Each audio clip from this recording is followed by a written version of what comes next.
Պարոն Մատինյան, բարև ձեզ։ Շնորհակալ եմ հրավիրը ընդունելու մեր YouTube-յան ալիք տաղավարում հյուրընկալելու ուրախ եմ շատ։ Մի երկար ժամանակ առաջ հիշում եք մենք խոսել ենք ձեզ հետ լեզվամտածողության մասին, հայերեն խոսելու եւ հայերեն մտածելու վերաբերյալ ու առիթ հանդիսացավ նաեւ հրավիրենք ինչը որ մասնավոր զրույցների ժամանակ շատ ժամանակ խոսել ենք, բարձրացնենք, հանրայնացնենք, որ այո մարդիկ նաեւ իմանան,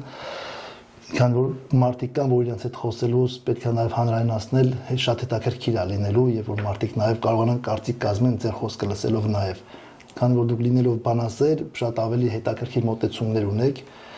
ուրախ կլինեմ դրա մասին նաեւ խոսեք, ըստ ձեզ, եթե այսպես է հարցադրման իմաստով Որն է հայերեն լեզվի դերը ու լեզվամտածողությունը ինչ է տալիս հային, Սփյուռքում եւ Հայաստանում նաեւ։ Նոմա սա իմ կարծիքն է մասնավորապես հայերենի դերը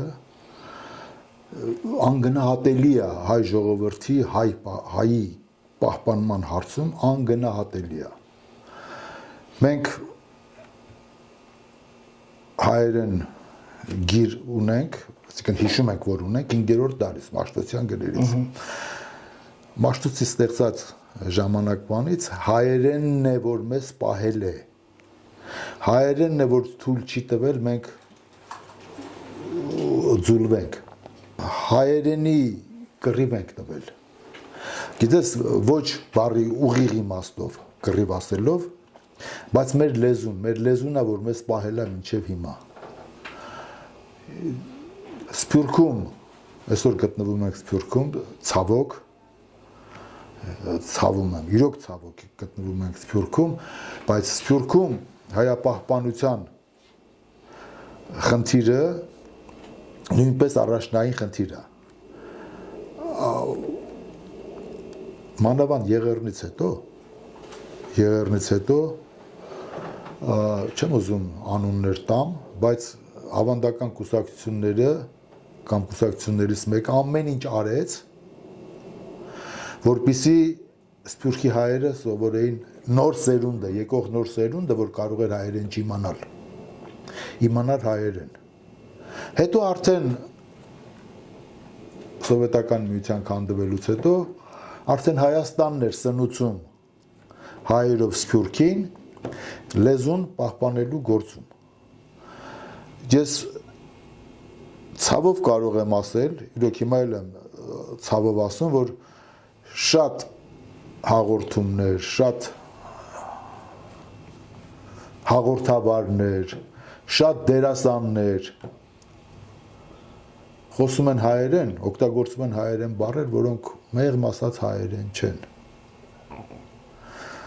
Կամ չեն հասկանում, օրինակ ասում են ոչ մեկ Սովորական, գրեթե բոլորը օգտագործում է բառը, բայց ես այդպես էլ չիմացա, որ որևէ մեկը ճիշտ օգտագործել։ Երեք էլ մի սերիալ էի նայում, ասես ով է քեզ համար ինքը, ասես իմ համար ինքը ոչ մեկ է։ Ոչ մեկ նշանակում է մի քանիսը։ Ոչ մեկը շփոթում են ոչ ոքի հետ։ Կամ պիտի ասեն, ես քեզ ոչ մեկ անգամ զգուշացրել եմ, որ սա այսպես արա։ Սա ճիշտ կիրառում է։ Բայց ոչ մեկ ինչ չի կարող բան ասել։ Դա չի նշանակում, որ ոչ մեկը կամ ոչ ոք չի կարող ինձ բան ասել։ Սա ասում եմ, որ մի քանիսը։ Սա մի պարզագույն օրինակ էր։ Շատ պարզագույն օրինակ էր։ Իսկ հետաքրքիրը նա է, որ ես թորնիկիս, երբ որ ասում եմ հայերենը սա է, թորնիկս ասում է, չէ, պապիկ ասում է, հեռուստացույցով սա էին ասում։ Հեռուստացույցով հնչող ձայնը, հնչեցնողը շատ ավելի վստահություն է ներշնչում, քան սեփական պապիկը, որովհետև նա տեսնում է, որ հեռուստացույցով հնչեցնողին լսում են բոլորը։ Իսկ բոլորը չեն կարող ոչ ճիշտ բան լսել։ Այս առումով անգնահատելի է հայերենի դերը հենց հայի պահպանման գործում։ Իմիջայլոց 5-րդ դարում մենք առաջիններից մեկն էինք, որ թարգմանեցինք Աստվածաշունչը, Մաշտոցը թարգմանեցինք ընդ որում, եւ մեր թարգմանությունը մրցում է դառնում է բնօրինակից թարգմանեցինք Աստվածաշունչը։ Պարոն Մատենյան, այդ Հովիկ Աստվածաշունչը ասել, խնդրում եմ, Մատենյանը մի քիչ Հովիկ պապի ջան, մնաց Հայաստանում։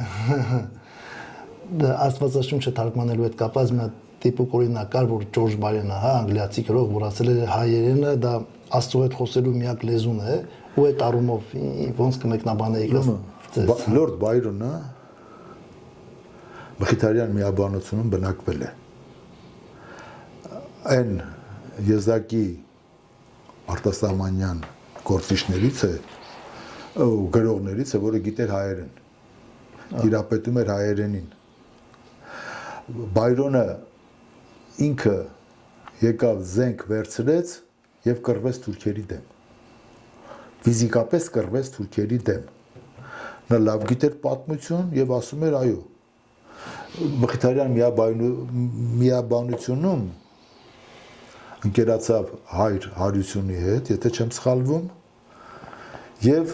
սովորեց հայերեն։ Սովորեց հայերեն, ինչքան ծանոթացավ հայերենին, ինչքան խորացավ տարերի խորքը, ասաց, որ Աստծո հետ պետք է խոսել, Աստված խոսում էր միայն հայերենով, Աստված հայերեն է հասկանում։ Սա իհարկե ուղիղ իմաստով չի, որ ես ասում եմ, որտեվ ես գիտեմ, որ Քրիստոսը խոսել է արամերեն։ Քրիստոսը արամերենն է խոսել։ Եվ ասում է, որպես աշխարհի հնագույն լեզուներից մեկը հայերենն է, հնագույն լեզուներից մեկը հայերենն է եւ շատերի մոտ տարածված, պահպանված, հələ նույնիսկ մի դեպք կարող եմ հիշել, վերջերս ես Իգնաթիռում ականջիս լսվեց հին, շատ հին Գյումրվա բարբառ, այսօր ոչ մեկը Գյումրիում այդ բարբառով չի խոսում։ Խոսում են երկու բալիկներ, պուճուր, չդիմացա, մոտեցա, հարցրեցի, հա ասեց, շատ վաղուց ենք գաղթել, ամուսնուս ասեց ծնողները, պապիկ տատիկը եղել են Գյումրիից, 5 Գյումրվա բարբառով են եւ այդ թորները սովորել են հենց այն բարբառը, որով խոսել են պապիկ տատիկները, այդ բարբառով հիմա որևէ մեկը Գյումրիում չի խոսում։ Բայց պահել ենք, պահպանել ենք։ Գիտեք, մի հատ միտք առաջացավ, թե Հիսուս Քրիստոսը արամերենով խոսելու բaragայում ինչպես է Ջորջ Բայրոնը ասել, որ հայերեն է խոսել, միգուցե են Ջորջ Բայրոնը համատել հայերենն պարզանաղարտության հետ եւ նկատի ունեցել դա ըստ իս։ Ես հեռու եմ այն մտքից, որ կարողանամ մեկնաբանել Բայրոնի խոսքերը, Բայրոնը հանճար էր։ Հանճար էր բառի ուղիղ իմաստով եւ իր կյանքով, ապրած կյանքով ասում այն ինչ վայել է Զևսին, վայել չի Եզին։ Բայրոնը ուներ բաներ, որոնք հենց հիմա էլ մենք չենք ընդունում։ Արարքներ, որոնք մեր համար անընդունելի են։ Բայց դա Բայրոնն էր։ Նա սիրեց հայերին, ծանոթացավ հայերի կյանքի հետ, ապրեց հայերի կյանքով, Մխիթարյան միաբանությունում եւ ամենակարևորը գնահատեց հայերին։ Իսկ ինչ վերաբերում է թե Աստծո լեզունը, դա իր համոզմունքն է եղել, որ նա չի ասել Քրիստոսի հետ, ասել Աստծո հետ խոսելու։ Քրիստոսի լեզուն չի ասել Բայրոն, ասել Աստծո հետ խոսելու լեզուն է, միակ լեզուն հայերենն է, Աստծո հետ, ոչ թե Քրիստոսի։ Խնդրեմ։ Այսպես թե այնպես Քրիստոսը կիսով չափ հրեա էր։ Գոնե Մարիամը հրեա էր։ Լավ, մի հատ այսպեսի հարց ունեմ, հայերեն լեզվով կարող են խոսել ու շատ տարբեր բաների մասին կարող են հայերեն լեզուն օգտագործել արտահայտելու։ Ըստ ձեզ հայերեն լեզուն դաստիարակչական առումով ինչ է տալուս, ինչ է պետք կարդալ հայերենով, ինչ հնարավոր չի կարդալ հայերենով։ Գիտեք, հայերենը բավականին քիչ առաջ ասացի, որ Աստվածաշնչի բնօրինակի հետ համարժեք է հայերեն թարգմանությունը։ Հայերեն ստեղծած գրականությունը եւ գրափարով եւ միջին հայերենով, եւ ժամանակակից հայերենով։ Նաեւ ունի թարգմանություններ։ Ընդ որում որքան էլ տարօրինակ հնչի, խորհրդային Հայաստանում էր, որ թարգմանչությունը ծաղկեց եւ մենք կարողացանք հայերենով հաղորդակցվել աշխարհի մեծագույն ստեղծագործությունների հետ։ Իմանալով հայերեն, կարդալով հայերենով մենք կարողացանք կարդալ եւ ամերիկացուն, եւ անգլիացուն, եւ ֆրանսիացուն, եւ գերմանացուն, եւ իսպանացուն, եւ արաբին։ Այսինքն հայերենով մենք կարողացանք հաղորդակցվել ամբողջ աշխարհի հետ։ Իսկ որ հայերը ամբողջ աշխարհում ունեն իրենց տեղն ու դերը, գալիս է շատ հնուց անտի։ Հայ վաճառականները իմիջայլոց Կոլումբոսի Մատյանը, որով նա եկել է Ամերիկա, հայ կար նրա մոտ, Մարտիրոսը, որը միացել էր Կոլումբոսին որպես թարգմանիչ, հնդկերենի թարգմանիչ, նա գալիս էր Հնդկաստան։ Եվ Մարտիրոսին, այսինքն հայի առաջի Ամերիկայի մայրցամաք Կոլումբոսի հետ ոտ տնողներից մեկը եղել է նաև հայ Մարտիրոսը, որ այդ Մատյանը պահպանվում է եւ նշված է որպես Մարտիրոս հնդկերենի թարգմանիչ։ Ամենայն դեպս ամենտեղ կանք հպարտանում ենք դրանով, հպարտանում ենք, որ բոլոր բնակավարներում ունենք։ Գիտեք, ապրել ենք շատ ազգերի հետ, շատ ազգերի մեջ, չունենալով մերը, բայց կարողացել ենք այնպես անել, որ այդ տվյալ ժողովրդի մեջ մենք երևանք, դառնանք հայ։ Իզուր չի, որ այսօր Ֆրանսիայում ֆրանսիացիք օրինակ են բերում հայերին։ Ինչպես կարելի է լինել ոչ ֆրանսիացի, ինչպես կարող է լինել եւ ֆրանսիացի եւ այլ ազգ։ Տիպիկ օրինակ են հայերը, որոնք եւ հայ են եւ ֆրանսիացի են։ Այլապես Ազնավուրը օրինակ, հա։ Ազնավուրը օրինակ, ինչի միայն Ազնավուրը։ Ու առնվազն ամենահայտնի Ինչի միայն Ազնավուրը։ Շատ Թրոյան, Կարվարենցը հայեր էին շատերը, ռեժիսորը Մայրիկ ֆիլմի ռեժիսորը։ Հա, իմացա։ Մալաքյանը, Աշոտ Մալաքյանը։ Նրանք ֆրանսիացի էին, բայց հայ էին առաջինը, հայ էին։ Իսկ հայերեն խոսելու ու մտածողությունը ինչքանով համահունչ իրար հետ, ասենք մարդը որ հայ է ու հայերեն է մտածում ու հայերեն է խոսում, ավելի առավելություն, երբ որ մարդը մտածի հայերեն ու խոսի ուրիշ լեզվով։ Չէի կարող ասել, օրինակ կարող եմ մի շատ տիպիկ օրինակ բերել։ Haman Ռուսիո արտաքին գործոս նախարարը հայ է, Լավրովը։ Կնոջ ազգանունն է Լավրով։ Իր ազգանունը Քալանթարյան։ Հերոյ եմ նրան քննադատելուց։ Ինքը հայ չի։ Չնայած ծնողները հայ են, բայց ինքը հայ չի։ Ինքը ապրել է, մեծացել է մի միջավայրում, որ չնայած շրջապատում ունեցել են հայ ընկերներ, բայց ինքը իրեն հայ չի համարում։ Իսկ մարդ, որը ծնվել մեծացել է միջավայրում, որը հայեցի չի, հենց ձեր բերած օրինակը, Ազնավուրի օրինակը, Ազնավուրը ֆրանսիացի էր եւ հայ էր։ Ոչ ոք չի կարող ասել նա միայն ֆրանսիացի էր կամ նա միայն հայ էր։ Նա համ հայ էր, համ ֆրանսիացի էր։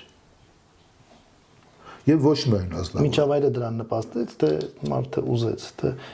իրավիճակներն էին։ Ես չեմ կարող ասել, որ ասենք Ֆրանսիայում հայերն ավելի շատ էին, քան Ռուսաստանում, չէ։ Մարդն էր։ Ջորկաևը, որի հայրը հայ չէ, ինքը ասում է ես հայ եմ, ֆուտբոլիստ Ջորկաևը, մայրն է հայ։ Նա ասում է հայ եմ։ Խոսում է հայերեն, մեծացել է Հայաստանում։ Ջորկաևի թիմակիցն էր մեկ ուրիշ հայ, Պողոսյան անուն ազգանունը, որը շատ ավելի վատ էր խոսում հայերեն, քան Ջորկաևը։ Բայց նա Պողոսյան էր, Ջորկաև չէր։ Հիմա երկուսն էլ հայ էին։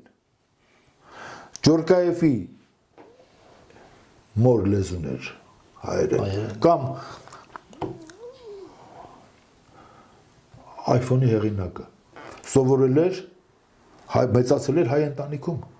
եւ մինչեւ վեր ինքը գտավ իր արաբական նախնիներին, արաբ նախնիներին, բայց ինքը այդպես էլ հայ մնաց։ Ասելով որ միշտ ես հայ եմ։ Ճիշտ է, ծնողներս արաբ են, բայց ես հայ եմ, որովհետեւ հայկական դաստիարակություն ուներ, հայեցի դաստիարակություն ուներ։ Ես չգիտեմ ինքը հայերեն խոսում էր թե չէր խոսում, բայց ասում էր որ հայ եմ։ Մերս հայ է։ Հերս հայ է։ Պահողները հայ են։ Նույնիսկ որ շատ եղերնից հետո թուրքերը շատ հիմնականում հայ երեխեքին էին տանում, պահում։ Եվ այդ երեխեքը շատերը դարձան շատ ականավոր մարդիկ, որոնք չգիտեն, որ իրենք հայեր են։ Իզուր չէ, որ այսօր Թուրքիան աշխարհային եզակի պետությունն է, որ արգելում է բացել իր արխիվները։ Դե արխիվները ինչքան ճանաչված նշանավոր թուրք գործիչ կա, կամ հույնա, կամ հայա, կամ ասորիա, թուրք չկա, թուրքերի բուն թուրքերը պիտի լինեն շեղաշկ, Թուրքիայում շեղաշկ մարդ չկա։ Եվ արգելեցին արխիվները բացել, որպեսզի մարդիկ չիմանան իրենց ինքնությունը։ Եկել էին Թուրքիայից մարդիկ, ովքեր 40-50 տարի ապրել է որպես թուրք, որպես հավատացյալ թուրք, բացելա տեսել է, որ ինքը հայ է, արխիվում տեսել է, որ զտարյուն հայ է ընդվորում, զտարյուն հայ է, ձուլված չկա, բայց ինքը իրան ամբողջ կյանքում թուրք է համարել։ Եթե հայերեն չի խոսել, չի իմացել, որ ինքը հայ է, բայց հայերեն մտածել է, դա ինչ նկատի։ Չէ, խոսքը տարանք նրան, որ հայը պիտի հայերեն իմանա, թե չէ։ Նրանք չգիտեին հայ են թե չէ։ Թուրք նշանավոր գրող կար, որը ասում է, երբ որ ինձ փողոցում գավուր էին կոչում, ես վազեցի լացելով մեծ մամիս ասեցի, մեծ մամաս ասեց, ով էր ասում։ Ասում ասեցի, ասենք սրանք։ Ասեց, գիտես ասես, մտի գյուղում նայի, ով որ հացա թխում ու խմորի վրա խաչ է անում, իրանք հայեր են։ Ասում պարզվեց մեր գյուղի մեծ մասը հայեր են, որոնք ինձ մեղադրում են, գավուր են ասում հայ լինելու մեջ։ Այսինքն նրանք էլ չգիտեն, որ իրենք հայ են։ Ասում խաչ են անում խմորի վրա։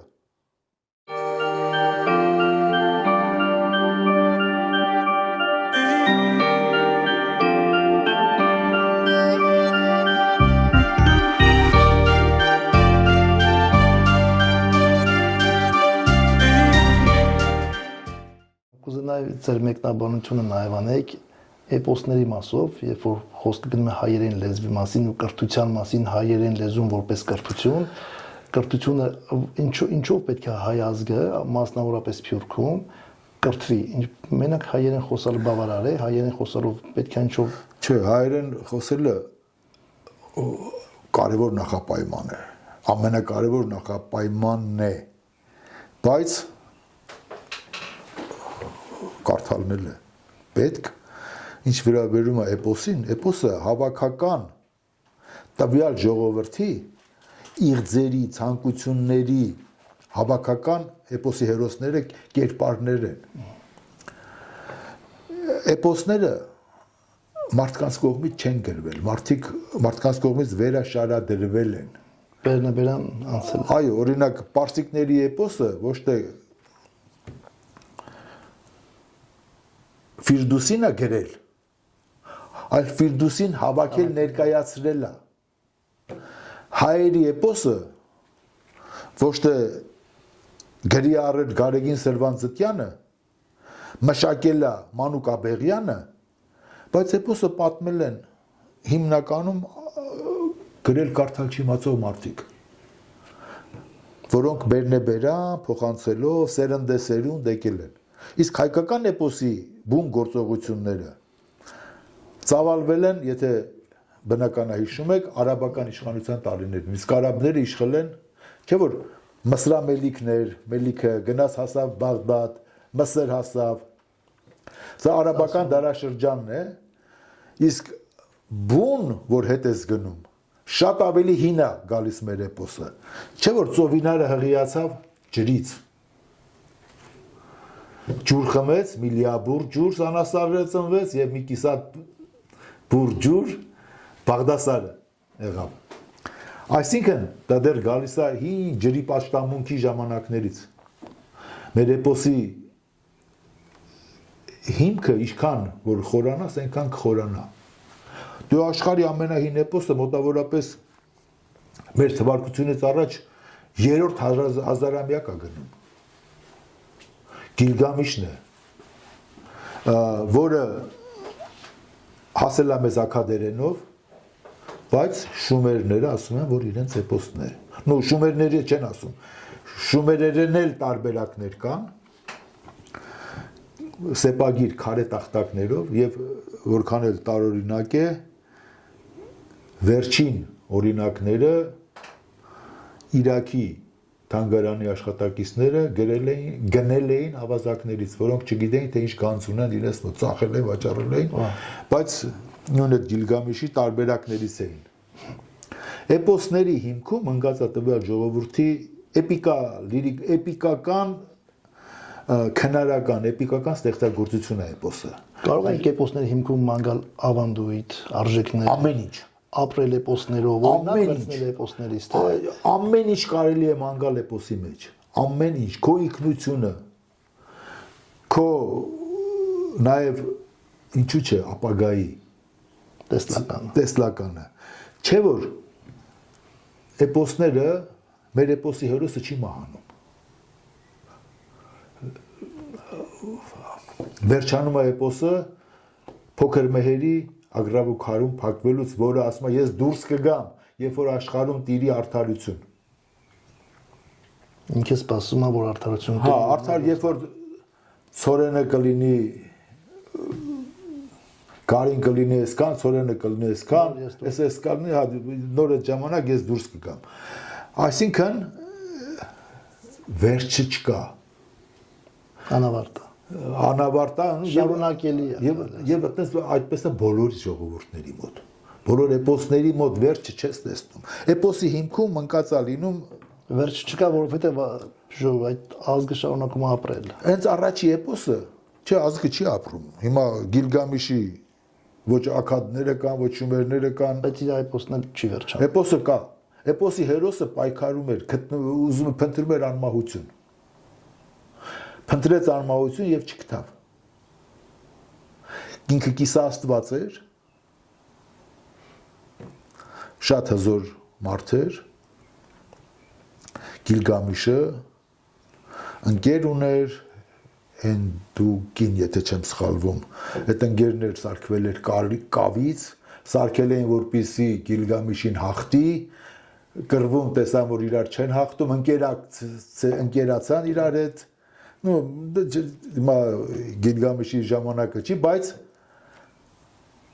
հետո Գիլգամիշը փնտրեց անմահություն, որը չգտավ։ Հա, էպոսի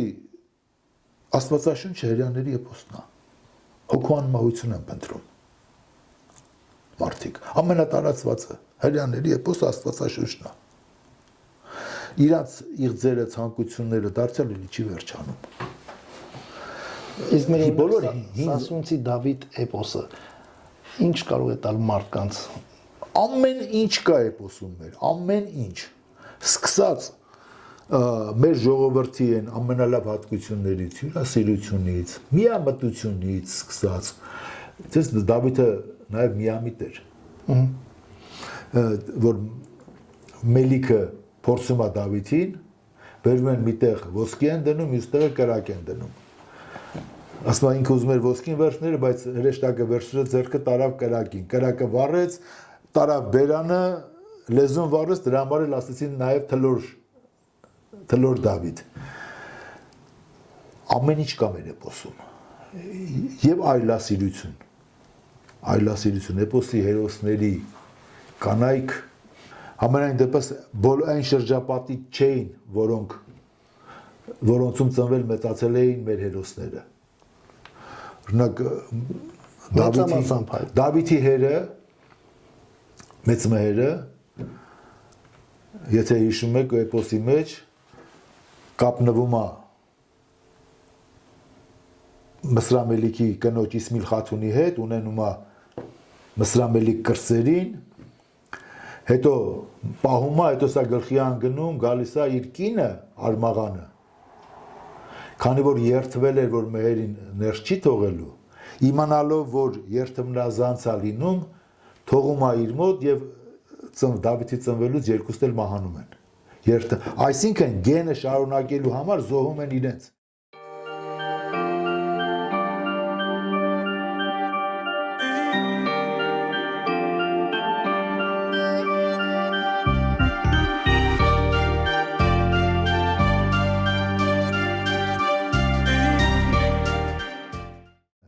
Էպոսի կանայք գուցե ասենք շրջապատից չլինելով անմնացորդ նվիրված են եղել մեր հերոսներին։ Դավթի կինը Խանդութը, Գոհարը փոքր մհերի կինը, բոլորն էլ այս կերպ իրենց զոհում են հայու գենի համար, գեին շարունակման համար։ Էպոսը, գիտես, մեր այլ կերպ ասած ազնագիրի պես բան աշխարհին ուղղված, որ կարող են կարդալ, ճանաչել մեզ, իմանալ ով ենք մենք։ Եվ ինքներս էլ պետք է կարդանք ու ինքնաճանաչողությունը փնտրենք նաև էպոսներ։ Էպոսը հիմնականում մենք ծանոթ ենք եղել, ճիշտ ասած, ես ծանոթ եմ եղել էպոսին Մանուկ Աբեղյանի խմբագրմամբ, ընդ որում ժողովրդի մեծ մասը դրան է ծանոթ, բայց հիմա արդեն կան շատ պատումներ, որոնք բավականին շեղված են Մանուկ Աբեղյանի հավաքած խմբագրած գրքից, շատ է տարբերվում, բայց ամենայն դեպս մեր էպոսն է, մերն է։ Կարող ենք զուգահեռներ անցկացնել էպոսը հեքիաթների հետ։ Էպոսը հեքիաթ չի։ Չէ, զուգահեռներ որպեսզի անցկացնենք։ Երկուսի մեջ էլ կա։ Ինչ կարող ես վերցնել հեքիաթներից, ինչ կարող ես վերցնել։ Երկուսի մեջ էլ կա դիցաբանություն։ Երկուսի մեջ էլ կա անիրականություն։ Այլ կերպ ասած, բան, որը մենք համարում ենք, որ հնարավոր չի այդպես լինի։ Բայց հեքիաթը ընդամենը հորինված կա։ Իսկ էպոսը հորինվածք չի։ Էպոսի հիմքում ճշմարտություն է անկած։ Ճշմարտություն կա։ Ապրելակերպը։ Կենցաղը, ապրելակերպը, մտածելակերպը հերոսների։ Հեքիաթը կարող է որևէ բանով չնպաստի հայապահպանման գործին, բայց էպոսը հիմքներից հիմքն է։ Հիմքերից է հայապահպանման։ Եվ ցավոք այսօր էպոսագետներ քիչ կան էպոսագետներ եւ ինչքան ուսումնասիրես էպոսը, այնքան նոր բան կգտնես։ Ասում եմ, անգամ գնում եմ մինչև ջրի պաշտամունք է ասնում։ Երբ ենք մենք ջուրը, հեթանոս ժամանակներում ենք, չէ, ջուրը պաշտում։ Բայց էպոսի հիմնական գործողությունները արաբական ժամանակահատվածում խալիֆության տիրապետության տակ ընկած ժամանակահատվածին է վերաբերում, այսինքն միջին դարերում։ Մի խոսքով դարերով էպոսը սերնդեսերունդ պատմվելով փոխանցվել է, հասել է մեզ։ Եվ ամենակարևորը, որ էպոսի պատմողները եղել են անգրագետներ։ Գրագետ չեն եղել։ Խոսել են, բայց չեն կարողացել գրել։ Այո, գրել չեն իմացել եւ Սրվան Զտյանը Գարեգին գրի առել անգրագետ մարդկանցից։ Նույնը օրինակ Կոմիտասը երաժշտություն ա վերցրել մարդկանցից, հա։ Կարող են այդպես համեմատել Սրվան Զտյանին Կոմիտասի հետ երաժշտական իմաստով։ Չէ, դրանք տարբեր բաներ են։ Կոմիտասը առանձնացրեց Կոմունիստասը կարողացավ ասել սա հայ երաժշտությունն է, սա է հայկականը, սա է հայեցի երաժշտությունը, բայց Սրվանձյանը ընդամենը գրի առավ, Սրվանձյանը նախոքերին պատմեց Էջմիածնի պահակներ, գրի առավ, ընդամենը գրի առավ և ցույց տվեց, որ սա է, հետո արդեն շատերը սկսեցին, բայց առաջինը Գարեգին Սրվանձյանն էր, որ գրի առավ, դրանից հետո շատերը գրի առան, շատերի ասածները գրի առան, դրա համար էլ տարբերակները շատ են, միտեղ մի ուրիշ սյուժե կա, մեր իմացածի մեջ օրինակ շատ սյուժեներ չկան, ասենք կան, որոշակի բաներ կան, ասենք Պառավի կերպարը, որը համ հայի համար էր մտածում, համ իր Գերդաստանի համար էր մտածում, Պառավը չես կարող ասել, չար էր, թե բարի էր, համ չար էր, համ բարի էր, մտածելու հա, և տարբեր պատմիչների մոտ, տարբեր այդ տիպի հերոսներ կան, հիմնական հերոսները, արդեն մեզ հայտնի հերոսներն են, ընդ որում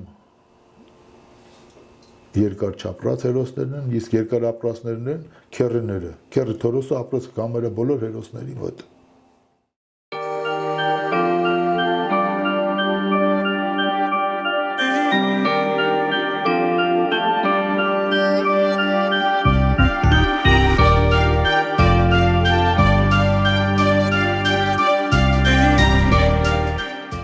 Խոսեցինք էպոսից, հեքիաթներից, եթե փորձենք զուգահեռներ տանենք նաև, որ մի քիչ առաջ խոսում ենք դիցաբանությունից և դիցերից, այդ դիցաբանություն Աստվածը նաև ինչ է տալիս, փորձում ենք հասկանանք նաև, թե մարդիկ ինչ օրինակ վերցնեն և որտեղից օրինակ վերցնեն,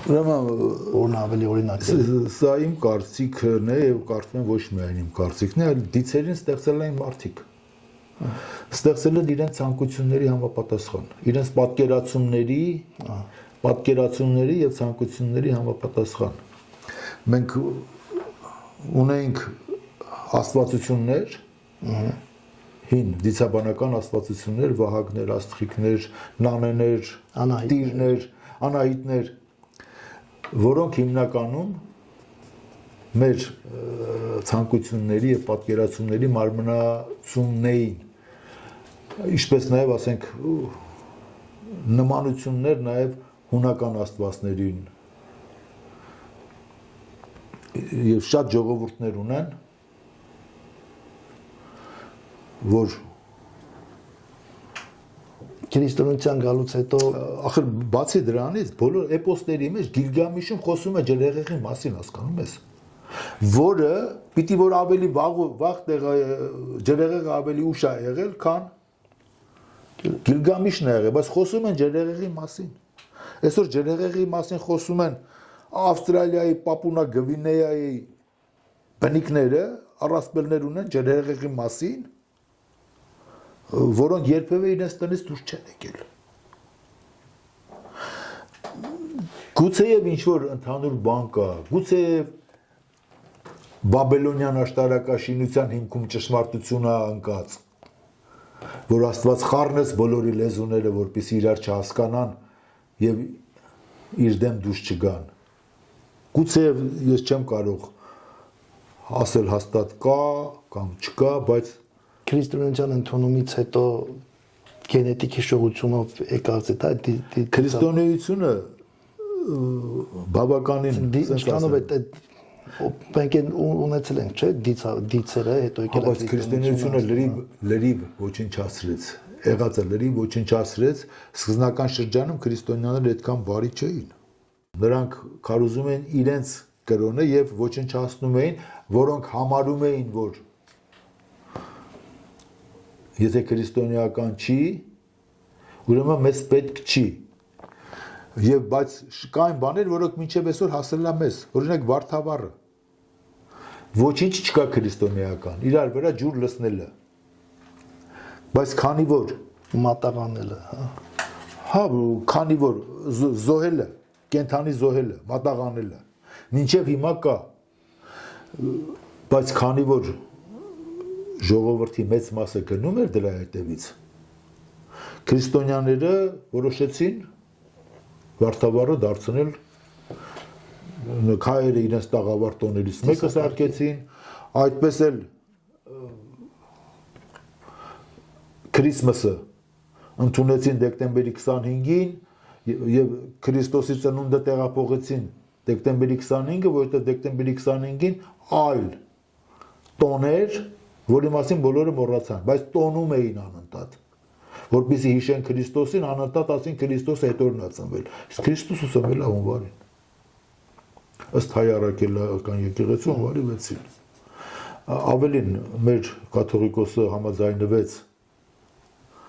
զատիկը տոնել կաթոլիկ աշխարհի հետ միևնույն օրը, հիմա մենք եւ կաթոլիկ աշխարհը նույն օրն ենք տոնում զատիկը, բայց ծնունդը չհամաձայնվեց, որ նույն օրը առաջարկեցին դեկտեմբերին, ասաց չէ, դուք եկեք տոնեք իրականում սա է, չնայած ասեմ, մինչև հիմա էլ վեճ կա, ընդհանրապես ասում են, որ ծնվել է նաև ավելի ուշ Քրիստոսը։ Բերում են Աստվածաշնչյան այդ օրինակները, Մելքոն, Գասպար, Բաղդասար այդ Մոգերի տեսածը երազում։ Մի խոսքով վեճ կա, բայց բուն քրիստոնեությունը, երբ որ արմատավորվեց մեր մեջ, ոչնչացրեց շատ հեթանոսական բարքեր, շատ հեթանոսական գրականություն, գիր։ Իզուր չէր, որ Դանիել Ասորի եպիսկոպոսից գնացին բերեցին հայերեն գրերը իբր։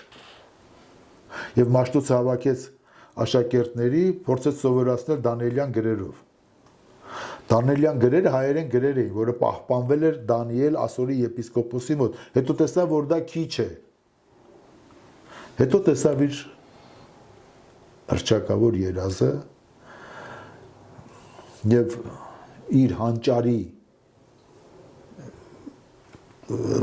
լսողական հանճարի ուժով կարողացավ ստեղծել հայոց տառերը։ Ընդ որում շատերը չգիտեն էլ, որ հայերի ձևը, տառերի ձևը, որ գրում ենք, նկարիչը հայերի ազգությամբ հույն է եղել, հայ չի, Մաշտոցը չի։ Պահպանվել է դա Պրուգյանոսն է ազգությամբ հույն, Մաշտոցը կարողացավ բառերի մեջ առանձնացնել հնչյունները։ Ամենամեծ անգամ Պաուլ Սևակի դիսերտացիան էր այդ թեմայով։ Տարերը Մաշտոցը չի գրել, կներեք։ Գրելը, որ մենք Մաշտոցը հորինել է, ոչ թե հորինել, այլ Մաշտոցը կարողացել է խոսակցական լեզվից առանձնացնել հնչյունները։ Բայց նկարիչը տարերը գրողը, այո, Մաշտոցը չի եղել։ Մաշտոցը ասել է «ա». Պրուգյանոսը հույնը գրել է սենց, ասել է «էսի լավ է», Մաշտոցն ասել է «հա»։ Եվ որքան էլ տարօրինակ է, մեր տառերի մի մասը սանսկրիտի նմանություն ունի, հին հունարենի նմանություն ունի։ Մաշտոցի մեծությունը նրա լսողությունն էր։ Մաշտոցը կարողացել է այդ հանճարեղ Մաշտոցի հանճարը բոլորը չի որ ունեն։ Կարողացել է, մենք հիմա խոսում ենք, մենք ծնվել ենք եւ խոսում ենք։ Բայց մեր այդ խոսակցությունը կարողացել է անես տարանջատի, որ արդեն 1500 տարի է գրեթե չի փոխվել։ Մենք օգտագործում ենք այդ նույն տառերը։ Պատկերացրու ինչ հանճար է եղել Մաշտոցը, լսողությամբ։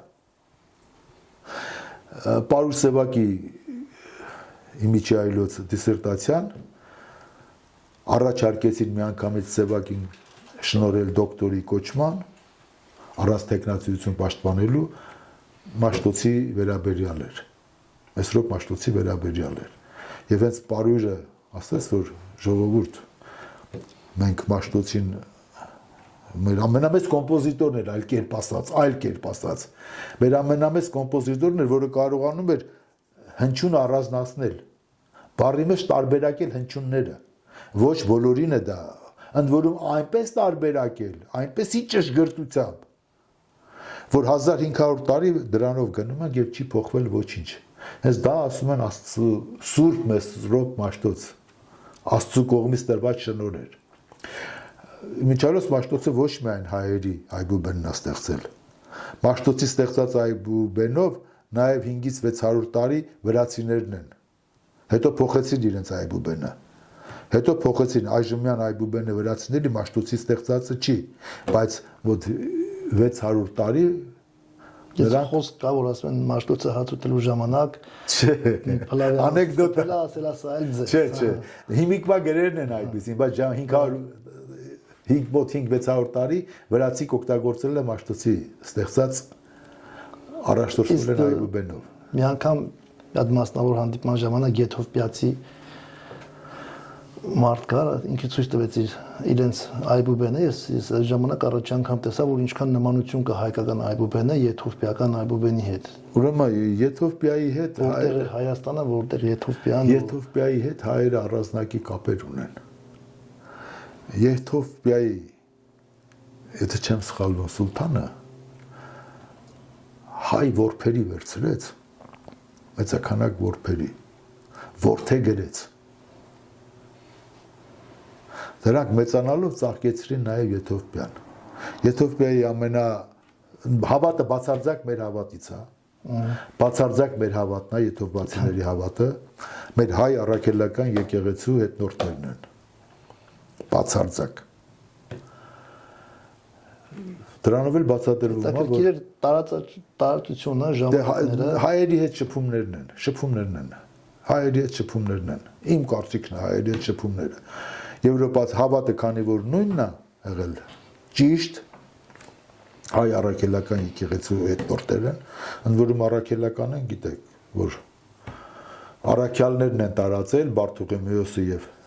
Թադևոս առաքյալներն են Հայաստանում տարածել, դրա համար էլ առաքելական եկեղեցիա կոչվում, ասենք մերը, բայց Ռուսաստանինը չէ, ուղղափառ առաքելական չի։ Առաքելականները նրանք են, որոնք առաքյալներն են, Քրիստոսի աշակերտներն են տարածել։ Դրա համար առաքելական ենք։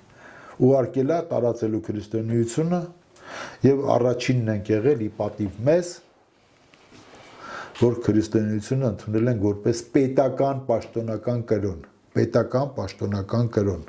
Աշխարհում առաջինը հայերն են ընդունել։ Թագավորը հայ թագավորն է ընդունել քրիստոնեություն։ Քրիստոնեությունը եղել է, քրիստոնյաները եղել են Հունաստանում, Հրեաստանում, ամենտեղ։ Հռոմում, բայց հայերը ընդունեցին առաջինը որպես պետական պաշտոնական կրոն, որտեղ արքան ընդունեց, հավատաց։ Չնայած հիմա շատ են շահարկում կրոն եկեղեցի կրոնավոր հակասություն կա, բայց իմ կարծիքը մի քիչ այլ է,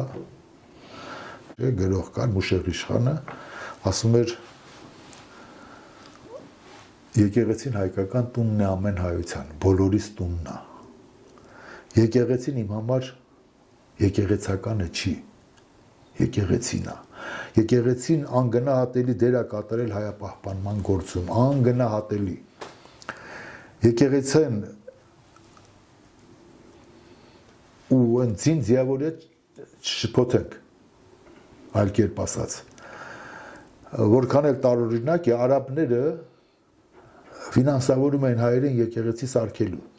Գիտես ինչի։ Որտեվ ասում է, եթե ավելի լավ է եկեղեցի սարքեն, քան եթե փող ունեն զենք կառնեն։ Ավելի լավ է եկեղեցի սարքեն։ Թող գնան աղոթեն եկեղեցի սարքեն։ Հավատը թող իրաց տանեն առաջ։ Իսկ եթե վաճառականներ են, գնում են աշխարհ են տեսնում, ման են գալիս, առևտուր են անում, փող ունեն, կարող են նաև զենք սարքել, կարող են նաև ամրոց սարքել, բերդ սարքել, ավելի լավ է եկեղեցի սարքեն։ Մտածելակերպ է եղել եւ հենց իրենք էլ, ես ինքս իմ բանով տեսել եմ Թալինում արձանագրություն արաբերեն գրած հայկական եկեղեցու վրա։ Զուտ հայկական եկեղեցի, դե արաբական եկեղեցի չէր կարող լինել։ Սա է, որ հիմա մի քիչ շատ են շահարկում, եկեղեցին ու եկեղեցականը խառնում են իրար։ Չի կարելի, ձին ու ձիավորին պիտի տարբերեն։ Եկեղեցին տունն է բոլոր հայերի։ Բոլոր։ Հայերի տունը, եկեղեցի հայերի դուռը եւ բոլորս պիտի գնանք։ հայապահպանման գործում անգնահատելի է եկեղեցին։ Եկեղեցին պետության դեր է կատարել։ Պետություն չենք ունեցել, թագավոր չենք ունեցել, եկեղեցին է կատարել այդ դերը։ Պահել է։ Շատ լավ, շնորհակալություն, շատ հետաքրքիր զրույց է եւ ամենավերջում կուզենայի ձեր պատգամը հղեք ընդհանուր հայապահպանության առումով եւ Սփյուռքում թե Հայաստանում հայոց լեզվի դերի էպոսների կարևորության, ավանդույթների, արժեքների պահպանության մասով, ասենք, որն է հայոց լեզվի դերը եւ ինչ պատգամ ունեք ձեր առաջարկությունը ձեր։ Պետք է ասեմ, որ պիտի սովորենք հայերեն, պիտի խոսենք հայերեն, պիտի ճիշտ խոսենք հայերեն եւ հայապահպանման գործում կարևորը գիտես քիչ երբ որ սովետական միության ժամանակահատվածում երբ որ փակ էր երկիրը Հայաստանում խոսում էին արարատյան բարբառով հայերենով Սփյուռքում խոսում էին պոլսի բարբառով որովհետեւ շատ գրողներ ստեղծագործում են նաև պոլսի բարբառով շատերը եւ տարանջատվեց արևելահայերեն արևմտահայերեն բայց ասեք մենք ունեցել ենք նաև թիլվիզի բարբառը Թիլվիզի բարբառով ունեցել ենք շատ գրող Սունդուկյան ենք ունեցել պոլսի բարբառը հիմա արևմտահայերենը հիմնված է պոլսի բարբառի վրա արևելահայերենը արարատյան բարբառի վրա արևելահայերենը մշակեց Մանուկ Աբեղյանը մինչև վերջ ամենամեծ հայ լեզվաբանը դրա համար չներես Մանուկ Աբեղյանին Հրաչյա Աճարյանը որպեսզի պատկերացրենք ով էր մի փոքր համեմատություն ասեմ սովետական միությունը ստեղծվեց 22 թվականին ստեղծեցին հանձնաժողով ռուսերենի արմատական բառարանի համար ամբողջ գիտահետազոտական ինստիտուտ եւ մոտ 40 տարի հետո հրապարակեցին 35-40 տարի հետո հրապարակեցին իրենց աշխատանքը երբ որ իրենց հրապարակած աշխատանքը դնում ենք մենակ մանուկ բանը Հրաչյա Աճարյանի արմատական բառարանի կողքը համեմատած 562 լեզվի հետ ոնց ասեմ ոնց որ համեմատես տենց էլի վերջի Mercedes-ն ու սովետի արտադրած ասենք երազ ավտոն կամ զապը այդպես տարբերություն տվեց մեկ մարդը իր հանճարով իր բանով կարողացավ անել այն կարողացավ հայերեն արմատական բառերը առանձնացնել տարբերակել սա հայերեն է սա փոխառված բառ է Իսկ արևմտահայերեն, արևելահայերեն ընդհանուր ինքը նույն լեզվամտածողությունն է, թե գիտեք, տարբեր կառուցվածքը տարբեր է, բայց հիմքը նույնն է, հայերեն է խոսում, բարբառ է եղել, ըստ էության, նայ, Համշենը հայերը, այսօր իրենք գրեթե չգիտեներ, մի մասը չգիտեր, մինչև վերջերս, որ իրենք հայ են, գիտեին թուրք են, Համշենի մինչև պարզվեց, որ իրանք հայեր են, բայց մոտ 3.5 միլիոն կան բայց հայերեն, խոսում են իրաց լեզվով, լեզուն է հիմքում լեզուն է, փառք Աստծո, արևելահայերենն ու արևմտահայերենը իրարից շատ հեռու չեն, ունենք և արևմտահայ գրողներ, և արևելահայ արդեն պարզա ունենք, և արևելահայերենը փակված մնաց Սովետ միության սահմանների հետ, հիմա արդեն կա, եթե սա միայն իմ կարծիքն է, որ կարելի է նաև Սփյուռքում շատացնել արևելահայերենի ուսուցումը, որովհետև մի պարզ պատճառով միայն, ոչ թե ես արևմտահայերենի որևէ բան եմ ասում, քավլիցի, չէ, իմ պապերի լեզուն է, որովհետև մայր Հայաստանում խոսում են արևելահայերեն Միայն դա է պատճառը, որ ես կուզենայի Սփյուռքի բոլոր դպրոցներում հիմնական էլի սովորեն արևմտահայերեն, բայց արևելահայերը նպարտադիր լինի բոլորի համար, որովհետև մայր Հայաստանում խոսում են արևելահայ։ Այլ խնդիր է, ճիշտ են թե սխալ են։ Ես ասում եմ,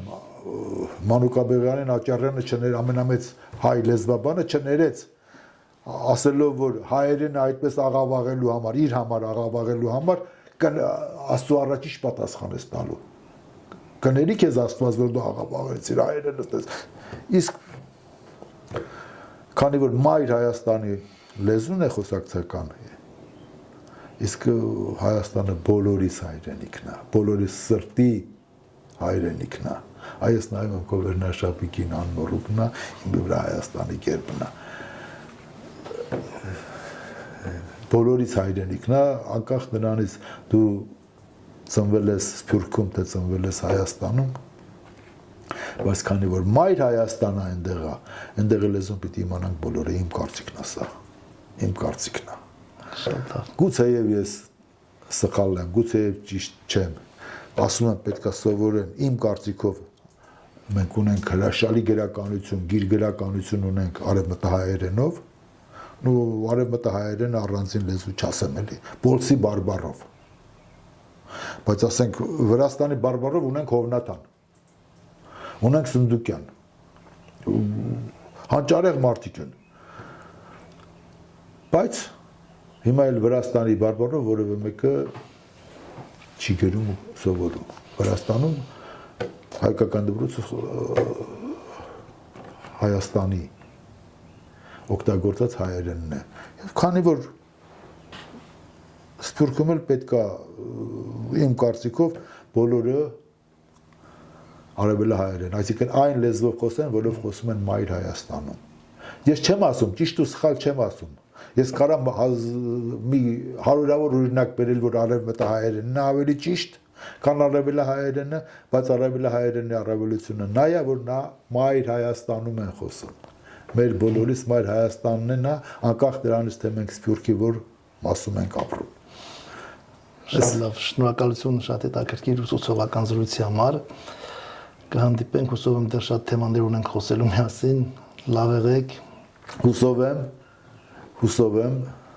ճիշտ ասած, հայ մարդ եմ, որը փոքրուց մեծացել է Երևանի փողոցներում, բախտի բերման բարձրագույն կրթություն եմ ստացել մայր հայրենիքում, amma ապրում եմ Սփյուռքում։ Խոսենք, ունեմ ասելիքներ, պատմելիքներ,